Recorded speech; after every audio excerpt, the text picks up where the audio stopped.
Layman's evangelical fellowship విశ్వాసమే విజయము అనుదిన ధ్యానములు March 23వ తారీఖు. మా బలము యొక్క రహస్యము. సౌలు కుటుంబీకులను దావీదు కుటుంబీకులను బహుకాలము యుద్ధము జరగగా 2 సమూయేలు 3వ అధ్యాయము 1వ వచనం. దావీదుతో అక్కడ బహుకాలము యుద్ధము జరిగెను. అయితే దావీదు అంతకంతకు ప్రబలెను. ఎందుకు? సర్వసంపదలకు మించిన ప్రభు అయిన యేసుక్రీస్తును దేవుని పిల్లలు కలిగి ఉంటారు. రేపటి గూర్చి వారు భయపడరు.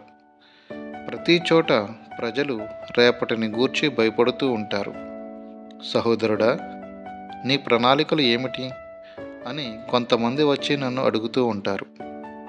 నాకేమీ లేవని వారితో అంటాను. నాకు తెలియదు. ఏమైనప్పటికీ భవిష్యత్తు కొరకు ప్రజలు గొప్ప ప్రణాళికలు చేస్తూ ఉంటారు. కానీ మన భవిష్యత్తు క్రీస్తే. భవిష్యత్తును గూర్చిన భయము మనకు ఉండకూడదు. ప్రభువైన యేసును మనం కలిగి ఉంటే మనము అంతకంతకు బలవంతులము అవుతాము.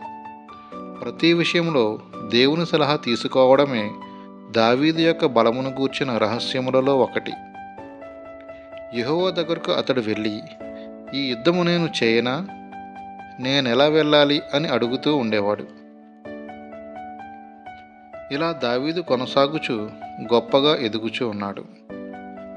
సైన్యములకు అధిపతి అయిన యెహోవా అతనితో ఉన్నాడు. అది అద్భుతం కాదా? కనుక ఎవ్వరునూ దావీదు ముందు నిలవలేకపోయారు. అది అతని రహస్యం. దేవుని దగ్గరకు వెళ్ళి ఆయన చిత్తమును తెలుసుకొనుట అతడు నేర్చుకున్నాడు. ఫిలిష్తీయులు అతని పైకి వచ్చినప్పుడు నేను వెళ్ళనా అని దావీదు దేవుని అడగగా ఆయన దావీదుతో, వెళ్ళుము, నిశ్చయముగా ఫిలిష్తీయులను నీ చేతికి అప్పగిస్తాను అన్నాడు. ఆ యుద్ధము అయిన తర్వాత దావీదు, యెహోవా మహాజలరాశి వలె నా శత్రువులపై విరుచుకుపడ్డాడు అని అన్నాడు. వారు వారి విగ్రహములను వదిలి వెళ్ళగా దావీదు అతని మనుషులు వాటిని కాల్చివేశారు. ఇలాంటి లేఖనము చదువుచున్నప్పుడు మనం దుఃఖపడాలి. ఎందుకంటే మనకు అలాంటి విశ్వాసము లేదు. వారు ఓడిపోయినప్పుడు వారి యొక్క దేవుళ్ళతో ఈ ప్రజలు పారిపోలేదు.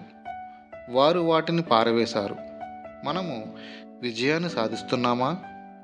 ప్రజలు వారి విగ్రహాలను పారవేసినట్లు చేస్తున్నామా?